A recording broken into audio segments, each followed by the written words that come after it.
창세기 17장 말씀을 보면 아브람과 아브라함의 이야기가 나옵니다. 창세기 17장에서 아브람이 이름이 바뀌어서 아브라함이 됩니다. 하나님께서 이름을 바꿔주시죠.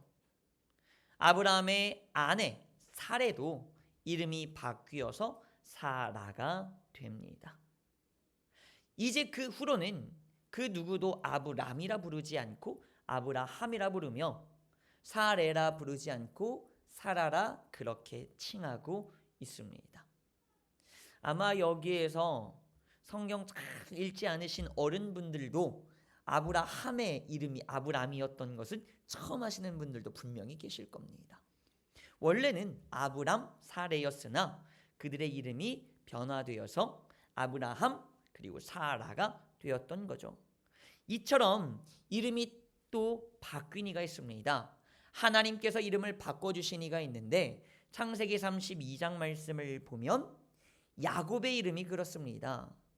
야곱이 원래는 그냥 야곱으로서 살아가다가 에서와의 갈등이 있었죠.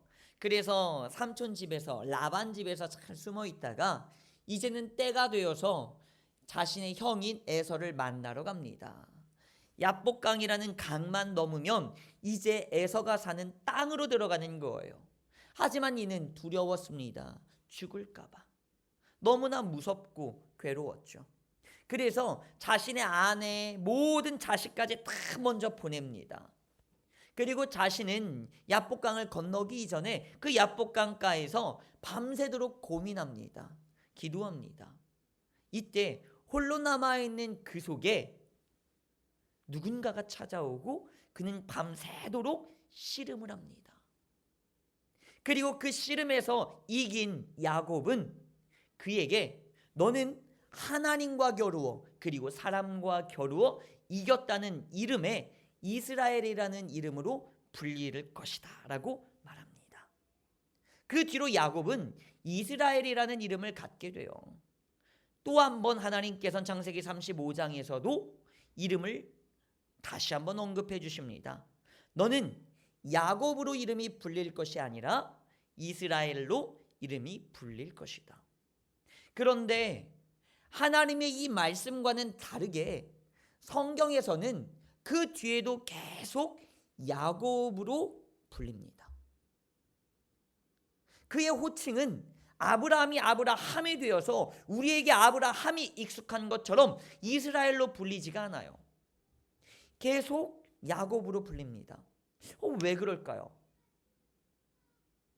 하나님과 사람과 겨루어 이겼다는 좋은 뜻의 이스라엘이라는 이름을 놔두고 발 뒤꿈치를 잡은 자라는 이스라엘이라는 야곱이라는 그 이름을 가지고 살게 되는 겁니다. 너무나 아쉽죠. 너무나 괴롭죠. 어떻게 그는 이렇게 이름을 놓치게 된 것일까요? 왜 그는 야곱으로 이름이 불리지 않게 된 걸까요? 오늘은 그 말씀에 대해서 함께 알아보고자 합니다. 언제나처럼 한 사과나무에서 사과가 떨어집니다. 사람들은 떨어지는 사과를 무시하고 갑니다. 이 사과가 잘 익어서 떨어진 건지 병들어서 떨어진 건지 사람들은 무관심합니다. 그들에게 중요한 것은 그저 앞으로 달리는 것이었습니다. 떨어지는 사과를 보지 못한 것이 아니라 항상 떨어지는 거기 때문에 무시했던 거예요.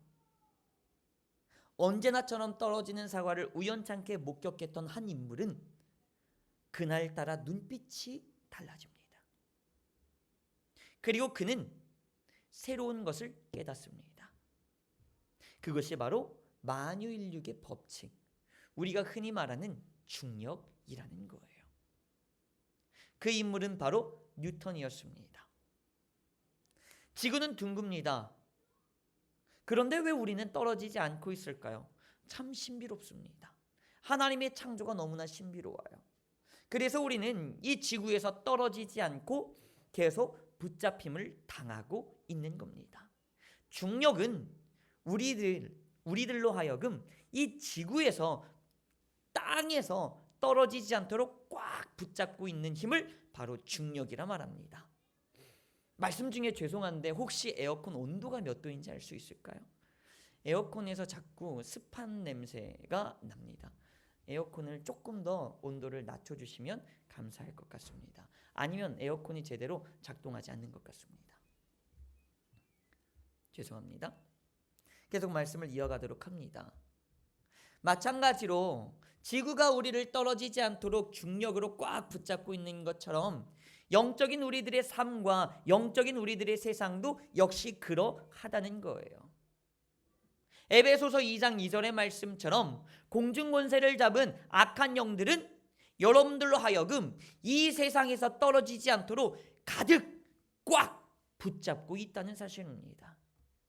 어떻게 하면 여러분들을 더욱더 이 세상에 붙들려서 살게 만드는 것이 악한 영들, 마귀들의 사명이라는 거예요. 그래서 어떻게 해서든지 그들은 붙잡고 있고, 그렇게 붙잡힌 바 된 우리들은 어쩔 수 없었다고 핑계대고 변명하면서 그 세상의 풍조를 쫓아 살아가게 되는 겁니다. 왜 우리는 그러한 변명거리들을 늘어놓으며 살아가게 되는 걸까요? 악한 영들은 왜 이렇게 우리를 잡는 걸까요? 그런데 하지만 성경에서는 다르게 말합니다. 성경에서는 어쩔 수 없었다라고 말하지 않습니다. 창세기 5장 24절의 말씀을 보면 하나님께서는 에녹을 들어서 승천시키십니다. 말씀 구절이 있을 텐데요. 창세기 5장 24절 말씀을 보면 하나님께서는 에녹을 승천시키세요. 하늘로 올리십니다. 이게 하나님의 방법이었어요. 마찬가지로 열왕기하 2장 11절 말씀을 보면 하나님께서는 엘리야를 승천시키십니다. 그리고 사도행전 1장 9절 말씀을 보면 예수 그리스도께서 승천을 하십니다. 그리고 데살로니가 전서 4장 17절 말씀을 보면 이제 하나님께서는 약속을 하십니다. 우리들도 하늘로 올림 받을 것이다. 구약의 가장 유명한 두 구절, 그리고 신약의 가장 유명한 두 구절입니다. 승천에 관한 이야기죠. 이 승천에 관한 이야기는 정말 실제적인 승천만을 의미하고 말하는 것일까요? 그렇지 않아요. 그것만을 말씀하시는 것이 아니라 하나님의 세상과 그리고 이 땅의 세상은 다르다는 것, 구별된다는 것을 우리에게 알려주고 계신 겁니다. 요한복음 18장 말씀을 보면 하나님께서, 예수님께서 우리에게 이렇게 말씀하십니다. 하나님의 나라는 이 세상에 속한 것이 아니라고 말합니다. 예수님께서 알려주고 예수님께서 전해주고 예수님께서 우리를 끌고 가고 인도하시는 그 나라는 이 세상의 나라와는 다르다는 거예요. 그래서 요한복음 15장 19절 말씀에서 예수님께서는 어떻게 하시겠다? 우리를 그 세상으로 인도하고 이끌고 가시겠다 말씀하고 있습니다. 이것이 바로 예수님의 원하심이고 예수님의 사역이고 사명이셨습니다. 그리고 우리가 나아가야 할 방향이에요. 세상의 악한 영은 공중권세를 잡았기 때문에, 이 세상의 권세를 잡았기 때문에 어떻게 해서든지 여러분들을 이 세상에 붙잡으려고 가득히 바짓가랑이를 붙잡고 있는 거예요. 하지만 하나님은 뭐라 말씀하십니까? 이 세상에 속한 자가 되지 말고 하나님 나라의 백성이 되기를 강력하게 말씀하시며 원하고 계십니다. 그러면 우리가 나아가야 할 길은 어디입니까? 세상의 풍조를 쫓아가는 겁니까? 아니면 하나님 나라의 시민으로서 합당한 자로 살아가는 것입니까? 많은 사람들은 말합니다. 어쩔 수 없다 말합니다. 어쩔 수 없잖아요. 돈이 최고예요. 어쩔 수 없잖아요. 세상으로 가야죠. 어쩔 수 없잖아요. 세상을 사랑해야 돼요. 세상과의 적당한 균형을 이루어야죠. 밸런스를 맞춰야죠. 아니요. 신앙생활은 밸런스를 맞추는 게 아니에요. 신앙생활은 우선순위예요. 하나님이 먼저가 되는 삶을 살아야 되는 거예요. 그런데 우리는 늘 어떻게 말합니까? 어쩔 수 없잖아요. 그런데 여러분, 마귀는 어떻게 해서든 나를 세상에 붙잡으려고 합니다. 그런데 내가 그 안에서 어쩔 수 없다고 말합니까? 반대가 된 거 아닙니까? 어쩔 수 없다고 핑계를 댈 게 아니라 어떻게 해서든지 하나님의 백성으로 살아남아야죠. 그런데 왜 우리는 여전히 핑계대고 있습니까? 마귀가 선물로 준 게 이 세상인 것 같습니까? 그렇지 않아요. 여러분들 이 세상에서 살게끔 마귀가 바짓가랑이를 붙잡으면서 여러분들에게 공짜로 주는 선물이 있습니다.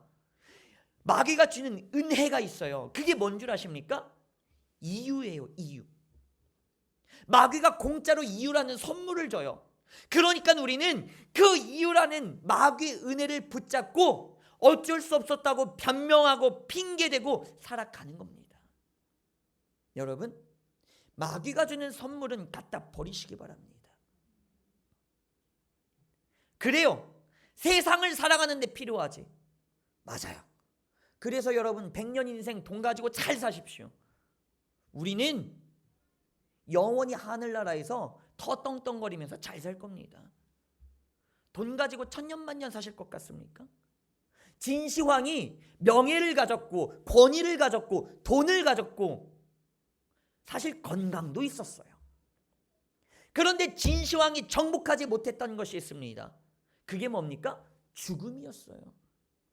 진시황은 죽기 싫어서 불로초를 어떻게 해서든 찾아내라 사람들에게 말했고, 그래서 그 무서웠던 진시황이 유일하게 사기를 어마어마하게 천문학적인 금액의 숫자를 사기를 당했는데 그게 다 뭔 줄 아십니까? 불로초예요. 불로초. 이 세상 떵떵거리면서 살아도 결국에는 그를 기다리고 있었던 건 지옥이에요. 하지만 우리가 먼저 잡아야 될 건 뭡니까? 천국이죠. 하나님이죠. 그 다음에 하나님의 뜻대로 이 세상에서 어떻게 하면 잘 살까를 고민하는 거지. 하나님보다 돈이 좋고 하나님보다 명예가 우선이면은 안 되는 거예요. 하지만 마귀는 계속 어쩔 수 없는 이유와 핑계를 여러분들에게 선물로 줍니다. 거기에 제발 속지 마세요. 절대 속아서는 안 되는 겁니다. 다들 어쩔 수 없다고 말할 때 중력 때문에 어쩔 수 없어, 하늘을 날 수 없어, 에이 어떻게 날아, 불가능해, 어쩔 수 없어, 포기하자 라고 말할 때, 모두가 그렇게 패배의식에 휩싸여 있을 때, 안 된다고 말할 때 도전의식을 가진 자가 있었습니다. 그들은 중력 어떻게 해서든지 이겨내 보지 뭐. 위험했습니다. 다쳤어요. 죽을 수도 있었습니다. 사람들에게 비아냥과 조롱을 당했어요. 하지만 마침내 그들은 성공해냈죠. 그게 바로 최초의 비행과 비행기를 만든 라이트 형제 아닙니까? 하나님께서 이사야 40장 31절 말씀에서 분명히 말씀하고 있습니다. 여호와 하나님을 앙망하는 자, 사랑하는 자는 하나님께 새 힘을 얻어서 독수리처럼 날아갈 것이라고요. 피곤하지 않고 끊임없이 달려갈 거라고요. 피곤하지 않고 계속 걸어갈 수 있다고요. 끊임없이 피곤함을 무릅쓰고 도전할 것이며 마침내는 독수리처럼 날아갈 거라 하나님께서 말씀하고 계십니다. 그런데 왜 어쩔 수 없다고 말합니까? 패배의식에 휩싸인 자들은 늘 어쩔 수 없다고 말해요. 이유와 변명과 핑계가 많은 사람들은, 혹시 사장님들 계십니까? 갖다 쓰지 마세요. 걔네들은 늘 안 돼요. 패배의식에 휩싸인 거예요. 목회를 하면서도 마찬가지예요. 그렇게 이유와 변명과 핑계 많은 사람은 그냥 패배의식에 쩔어 있는 거예요. 아, 예전에 이래서 저랬고요, 이래서 어쩔 수 없었고 저래서 이렇게 해요. 하나님은 과거는 중요하지 않아요. 과거는 뭐 하라? 회개함으로 끝내라. 그리고 이제 우리는 뭐 해라? 거듭남이잖아요. 믿음으로 주님의 힘으로 새롭게 태어났으면 이제는 변화되면서 도전을 가지고 날개쳐 올라가야지. 왜 변함이 없이 자꾸 변명과 핑계대고 있습니까? 이게 뭐예요? 이게 바로 세상의 풍조에 여전히 붙잡혀 있는 거예요. 오늘 말씀으로 다시 돌아와 볼까요? 왜 야곱은 하나님께서 이스라엘이라는 이름을 주셨는데 변화되지 않았을까요? 왜 계속 이스라엘로 이름이 불리지 않았을까요? 어쩌면 그는 하나님을 만날 때는 이스라엘이었지만 하나님과 떨어지면 야곱과 같은 삶을 살았던 거예요. 하나님께서 새 힘을 주면 뭐합니까? 하나님 만나면 뭐합니까? 다시 돌아가면 야곱처럼 그냥 살았던 거예요. 어떻게? 하나님 만나기 이전의 삶 그대로를 살았던 거예요. 여전히 발 뒤꿈치만 붙잡고 사는 그 삶을 살았던 거예요. 그 습성을 버리지 못했던 거예요.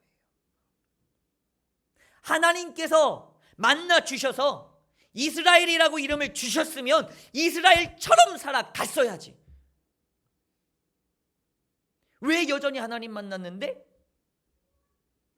오늘 하나님 만났는데 왜 어제의 나처럼 야곱처럼 살아가고 있냐는 말이에요.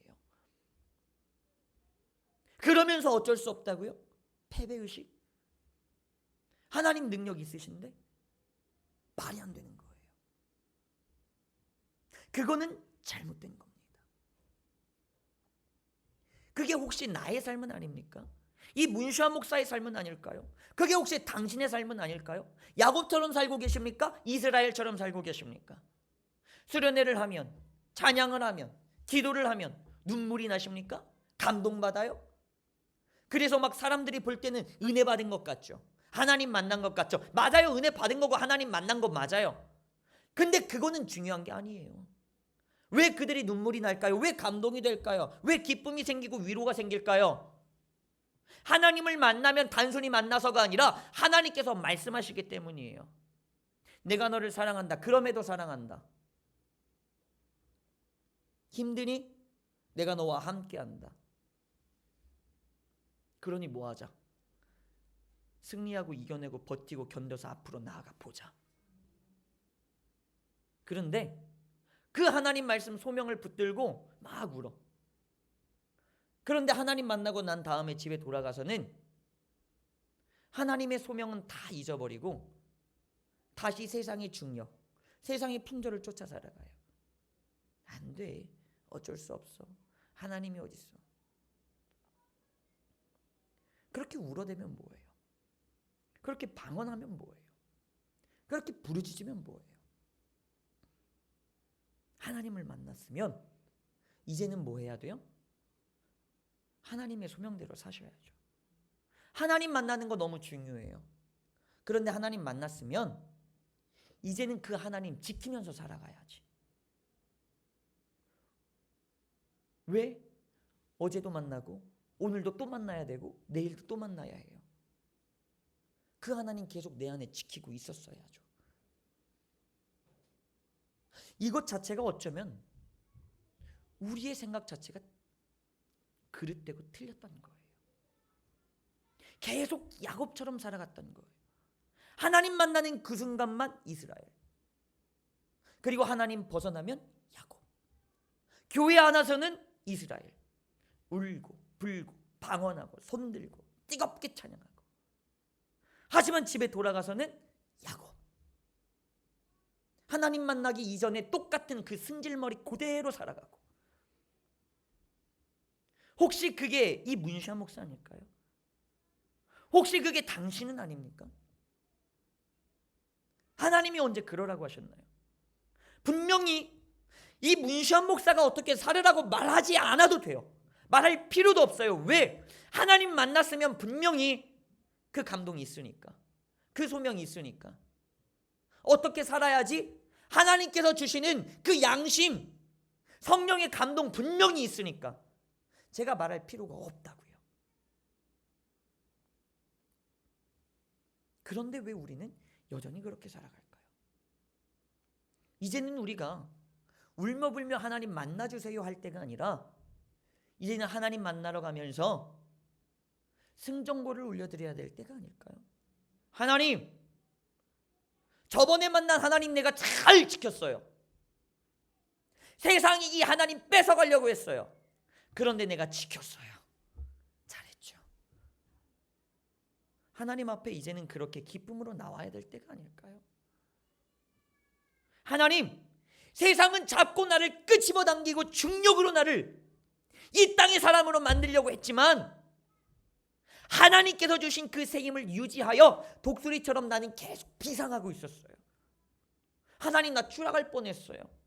떨어질 뻔했어요. 난기를 만나서 이 세상의 시험과 환난 만나서 나 하마터면 이 세상에 추락하고 떨어질 뻔했지만 그래도 주님 주신 그 힘으로 내가 어떻게든 버텼어요. 그래서 계속 독수리처럼 날랐어요. 하나님, 나 잘했죠. 이제는 나의 주님 앞에 그렇게 승전구를 올려드릴 때가 아닐까요? 이제는 우리들의 삶이 하나님의 은혜를 받아 먹기만 하는 삶이 아니라 하나님께서 주신 은혜를 소중히 지키고 그 은혜를 전파하며 살아가야 하는 그러한 삶이 돼야 될 때는 아닐까요?